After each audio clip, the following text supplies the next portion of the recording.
ಎಲ್ಲರಿಗೂ ನಮಸ್ಕಾರ. Simple tips ಇನ್ ಕನ್ನಡ ಚಾನೆಲ್ಗೆ ಸ್ವಾಗತ ಹಾಗೂ ಹೊಸ ವರ್ಷದ ಶುಭಾಶಯಗಳು.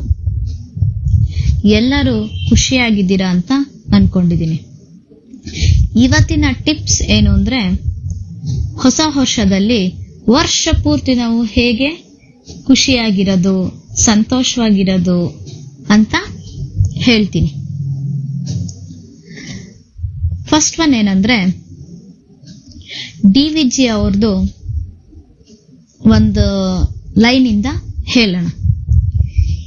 ಇರವ ಭಾಗ್ಯವ ನೆನೆದು ಬಾರನೆಂಬುದನ್ನು ಬಿಡು, ಹರುಷಕ್ಕಿದೆ ದಾರಿ ಎಂದು DVG ಅವರ ವಾಣಿಯಂತೆ ನಮಗಿರುವ ರೂಪ, ಹಣ, ವಿದ್ಯೆ ಎಲ್ಲವನ್ನು ಗೌರವಿಸೋಣ. ಇಲ್ಲದಕ್ಕೆ ಚಿಂತಿಸದೆ ಬೇಡ. ಆಗ ಹರುಷ ತಾನಾಗಿಯೇ ಕಾಣುತ್ತದೆ. ಇನ್ನ ಎರಡನೇದು, ಯಾರೊಂದಿಗೂ ಹೋಲಿಕೆ ಬೇಡ. ನಮ್ಮ ರೂಪ, ಹಣ, ವಿದ್ಯೆ ಯಾವುದರಲ್ಲೂ ಬೇರೆಯವರೊಂದಿಗೆ ಹೋಲಿಕೆ ಬೇಡ. ನಮಗೆ ನಾವೇ ಸುಂದರ. ನಮ್ಮನ್ನು ನಾವು ಮೊದಲು ಗೌರವಿಸೋಣ. ಇನ್ನ ಮೂರನೇದು, ಬೇರೆಯವರೊಂದಿಗೆ ಸ್ಪರ್ಧೆ ಬೇಡ. ನಮ್ಮೊಳಗೆ ಸ್ಪರ್ಧೆ ಇರಲಿ. ಬೇರೆಯವರೊಂದಿಗೆ ಸ್ಪರ್ಧಿಸಿದಾಗ ಆತಂಕ ಹೆಚ್ಚಾಗುತ್ತದೆ ಹಾಗೂ ನಮ್ಮೊಳಗಿನ ಶಾಂತಿ ಕೆಡಿಸುತ್ತದೆ. ನಮ್ಮೊಳಗಿನ ಸ್ಪರ್ಧೆ ಜೀವನದಲ್ಲಿ ಉನ್ನತ ಸ್ಥಾನ ತರುತ್ತದೆ. ನಮ್ಮನ್ನು ನಾವು ಪರಿಪೂರ್ಣಗೊಳಿಸುತ್ತದೆ. ನಾಲ್ಕನೇದು, ಸೋಮಾರಿತನಕ್ಕೆ ಹೇಳಿ ಗುಡ್ ಬೈ. ನಾವು ಈ ಸ್ಥಿತಿಯಲ್ಲಿರಲು ಕಾರಣ ನಮ್ಮ ಸೋಮಾರಿತನ. ಓದಿಗೆ ಹಾಕಿಕೊಂಡ ವೇಳಾಪಟ್ಟಿ ಹಾಗೆ ಗೋಡೆಯ ಮೇಲೆ ಇದೆ, ಅನುಸರಿಸಲೇ ಇಲ್ಲ. ಇಂದು ಮಾಡುವ ಕೆಲಸ ನಾಳೆ ಮಾಡಿದರಾಯಿತು ಎನ್ನುತ್ತೇವೆ. ಇದರಿಂದ ನಮ್ಮ ಸಾಮರ್ಥ್ಯ ಕುಗ್ಗುತ್ತದೆ. ಆದ್ದರಿಂದ ಹೊಸ ವರ್ಷದಲ್ಲಿ ಸೋಮಾರಿತನಕ್ಕೆ ಬಾಯ್ ಬಾಯ್ ಹೇಳೋಣ.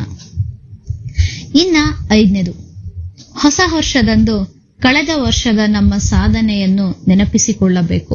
ಪ್ರತಿ ವರ್ಷ ಬರೆದಿಡಬೇಕು. ಮುಂದಿನ ವರ್ಷದ ಗುರಿ ನಿರ್ಧರಿಸಿಕೊಂಡು ಗುರಿಯ ಕಡೆ ಸಾಗಬೇಕು. ಆರನೇದು, ಮರಳಿ ಯತ್ನವ ಮಾಡು. ಸೋಲು ಎಲ್ಲರಿಗೂ ಸಹಜ. ಮರಳಿ ಮತ್ತೆ ಮತ್ತೆ ಪ್ರಯತ್ನಿಸೋಣ. ಕಳೆದ ವರ್ಷ ನಮ್ಮ ಸೋಲು ಈ ವರ್ಷದ ಗೆಲುವಿನ ಮೆಟ್ಟಿಲಾಗಬೇಕು. ಏಳನೇದು, ಆರೋಗ್ಯದ ಕಡೆ ಗಮನವಿರಲಿ. ನಾವು ಏನನ್ನೇ ಸಾಧಿಸಬೇಕೆಂದರೂ ನಮ್ಮ ದೇಹ, ಮನಸ್ಸು ಎರಡು ಜೊತೆ ಇರಬೇಕು. ಆರೋಗ್ಯ ತುಂಬಾ ಮುಖ್ಯವಾಗುತ್ತದೆ. ಯಾವುದೇ ಸಾಧನೆಗೂ ಆರೋಗ್ಯದ ಸಹಕಾರ ಇರಲೇಬೇಕು. ಸಮತೋಲನ ಆಹಾರ, ವ್ಯಾಯಾಮ, ಧ್ಯಾನ, ಶಾಂತಿ, ಮನಸ್ಸು ನಮ್ಮದಾಗಿರಬೇಕು. ಎಂಟನೇದು, ಶಾಂತ ಸ್ಥಿತಿಯಲ್ಲಿ ಯಾವಾಗಲೂ ನಗುತ್ತಾ ಇರಬೇಕು. ನಗು ನಮ್ಮ ಎಲ್ಲಾ ಸಮಸ್ಯೆಗೆ ಟಾನಿಕ್ ಆಗಿರುತ್ತದೆ. ಎಲ್ಲಾ ಸಮಸ್ಯೆ ಗೆಲ್ಲುವ ತಾಕತ್ತಿರುವುದು ನಗುವಿಗೆ ಮಾತ್ರ. ಒಂಬತ್ತನೇದು, ಹೊಟ್ಟೆ ಕಿಚ್ಚಿನಿಂದ ದೂರವಿರೋಣ. ಬೇರೆಯವರ ಗೆಲುವನ್ನು ಸ್ವಾಗತಿಸೋಣ. ಎಲ್ಲರನ್ನು ಗೌರವಿಸೋಣ. ಕೊನೆಯದಾಗಿ, ಹೊಂದಾಣಿಕೆ ನಮ್ಮ ಜೀವನದ ಬಹುಮುಖ್ಯ. ಹೊಂದಾಣಿಕೆ ಎಲ್ಲಿ ಇರಬೇಕು ಅಂದರೆ, ಪ್ರತಿಯೊಂದು ಕಡೆನೂ ಹೊಂದಾಣಿಕೆ ತುಂಬಾ ಮುಖ್ಯ ಆಗಿರುತ್ತೆ. ಅದು ಆಫೀಸಲ್ಲಾಗಿರ್ಬೋದು, ಮನೇಲಾಗಿರ್ಬೋದು, ಎಲ್ಲೇ ಆಗ್ಲಿ ನಮ್ಮ ಹೊಂದಾಣಿಕೆ ಇಲ್ಲವೆಂದರೆ ಬಲು ಕಷ್ಟ. ಕಿರಿಕಿರಿ ಬೇಡ. ನಿಮ್ಮಂತೆ ಎಲ್ಲರೂ ಇರಲಿ ಎಂದು ಬಯಸಿದಿರಿ. ಅವರು ಇದ್ದ ಹಾಗೆ ನೀವು ಸ್ವೀಕರಿಸಿ. ಈ 10 ಟಿಪ್ ಅನ್ನು ನಿಮ್ಮ ಜೀವನದಲ್ಲಿ ಈ ವರ್ಷದಲ್ಲಿ ಚೂರಾರು ನಿಮ್ಮ ಮನಸ್ಸಿನೊಳಗೆ ಒಂದು ಇನ್ಸರ್ಟ್ ಮಾಡ್ಕೊಳ್ಳಿ.